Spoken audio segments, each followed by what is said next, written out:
Ranaghat police জেলার উদ্যোগে মহতী রক্তদানে অংশ নিলেন রানাঘাট এসডিপিও ও বিধানসভার বিধায়ক। নদিয়া শান্তিপুর থানার উদ্যোগে শান্তিপুর থানায় আজ এক রক্তদান শিবিরের আয়োজন করা হয়। এই শিবিরে থানার বিভিন্ন আধিকারিক সহ অন্যান্য পুলিশ কর্মী এবং শান্তিপুরের বিভিন্ন সামাজিক সংগঠনের সদস্যরা অংশগ্রহণ করেন। উক্ত রক্তদান অনুষ্ঠানে উপস্থিত ছিলেন রানাঘাট পুলিশ জেলার অতিরিক্ত পুলিশ সুপার লালটু হালদার, উপস্থিত ছিলেন রানাঘাটের এসডিপিও সবিতা ঘাটোয়াল, শান্তিপুরের বিধায়ক ব্রজকিশোর গোস্বামী, পৌরপতি সুব্রত ঘোষ, উপপৌরপতি কৌশিক প্রামাণিক, সিআই কাজল ব্যানার্জি সহ অন্যান্য পুলিশ আধিকারিক ও কর্মীবৃন্দ। এই রক্তদান শিবিরে রানাঘাট এসডিপিও সবিতা ঘাটোয়াল ও শান্তিপুর বিধানসভার বিধায়ক ডক্টর ব্রজকিশোর গোস্বামী রক্তদান করেন এবং রানাঘাটের এসডিপিও প্রথম রক্তদান করলেন এবং মানুষকে রক্তদানে সহযোগিতা করার কথাও তিনি বললেন। রানাঘাটের অতিরিক্ত পুলিশ সুপার লালটু হালদার জানান, জেলার প্রতিটি থানাতেই এই ধরনের কর্মসূচি নেওয়া হয়েছে, যা পর্যায়ক্রমে অনুষ্ঠিত হবে। শোনাবো এই বিষয়ে ঠিক কি জানিয়েছেন রানাঘাট পুলিশ জেলার অতিরিক্ত পুলিশ সুপার লালটু হালদার ও অন্যান্য অতিথিবৃন্দ। HR News 24।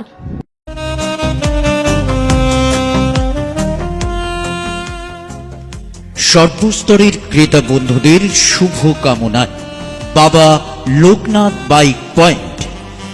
আমাদের এখানে যে কোনো কোম্পানির বাইক ক্রয় এবং বিক্রয় করা হয়। অবশ্যই মনে রাখবেন, ফাইন্যান্সের সুব্যবস্থা আছে। প্রোপাইটার দিবাকর দেবনাথ ওরফে বাপি। Mobile number 9002195367। আমাদের ঠিকানা 12 নম্বর জাতীয় সড়ক, শান্তিপুর বাইপাস, পাওয়ার হাউসের নিকট, শান্তিপুর, নদিয়া।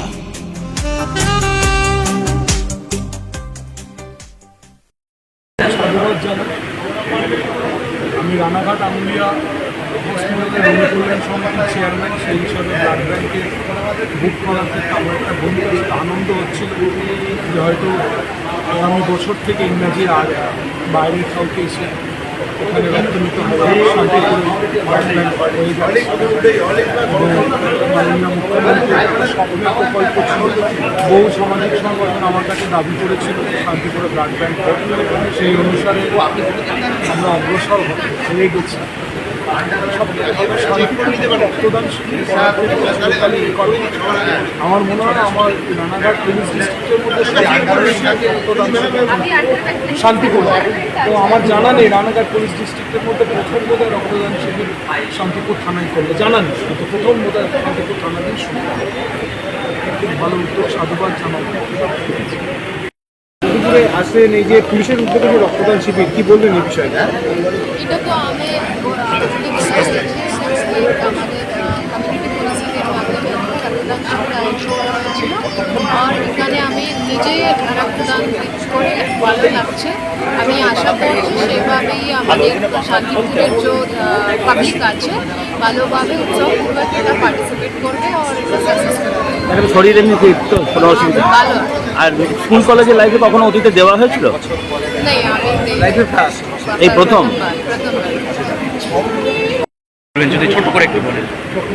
রানাঘাট পুলিশ জেলার যে আমাদের অ্যানুয়াল ক্যালেন্ডার, ব্লাড ডোনেশনের যে অ্যানুয়াল ক্যালেন্ডার থাকে, উৎসর্গ, আপনারা জানেন, এই উৎসর্গের আন্ডারে আজকের আমাদের শান্তিপুর থানাতে আমাদের স্থানীয় যারা অধিবাসী বৃন্দ আছে এবং পুলিশ কর্মচারী বৃন্দ আছে এবং সিভিক, প্রত্যেকের উদ্যোগে আজকের রানাঘাট পুলিশ জেলার শান্তিপুর থানার সিআই সাহেব এই রক্তদান শিবির আয়োজন করেছেন। এখানে মোটামুটি একটা, আপনারা অলরেডি জানেন যে প্রতি বছরই গ্রীষ্মের সময় একটু ব্লাডের ক্রাইসিস থাকে। পুলিশ ল অ্যান্ড অর্ডার দেখে, ক্রাইম চেকিং করে, চেক করে, তার সঙ্গে সঙ্গে যে সমস্ত কমিউনিটি পুলিশিংগুলো আছে, সমাজের বিভিন্ন স্তরের যে সমস্ত চাহিদা যেগুলো থাকে তার জন্য সেখানে সদা সতর্ক দৃষ্টি আছে। এই জন্য এই যে গ্রীষ্মকালীন একটা পরিস্থিতি, যেটা ব্লাড ব্যাংকের রক্তের ক্রাইসিসের যে পরিস্থিতি তৈরি হয়, তাতে আমাদের রানাঘাট পুলিশ জেলার সমস্ত থানা ক্যালেন্ডার ওয়াইজ তারা প্রতি মাসে রক্তদান শিবির আয়োজন করে। যাতে সাধারণ মানুষের সঙ্গে সঙ্গে পুলিশও রক্তের জোগান এবং ব্লাড ব্যাংকের যাতে রক্তের ঘাটতি না থাকে বা যদি ঘাটতি থাকে সেটা যাতে আবার সেই ঘাটতি পূরণ করে সেই রকম কথা বলে ডাক্তারবাবুদের সাথে ব্লাড ব্যাংকের সঙ্গে কনসাল্ট করে আজকে যেমন রানাঘাট আনুরিয়া হসপিটালের ব্লাড ব্যাংক থেকেই ডাক্তারবাবু এবং যারা স্টাফ এসছেন সকলের উদ্যোগে আজকে অনুষ্ঠান হয়েছে। মোটামুটি আমরা মিনিমাম টার্গেট 60 মতো ডোনার করেছি।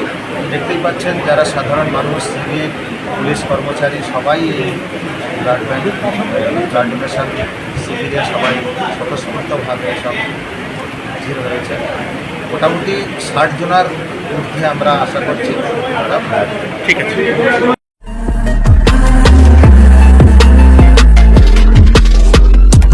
নমস্কার, আপনারা দেখছেন HR নিউজ 24, সত্যের লক্ষ্যে মানুষের পাশে।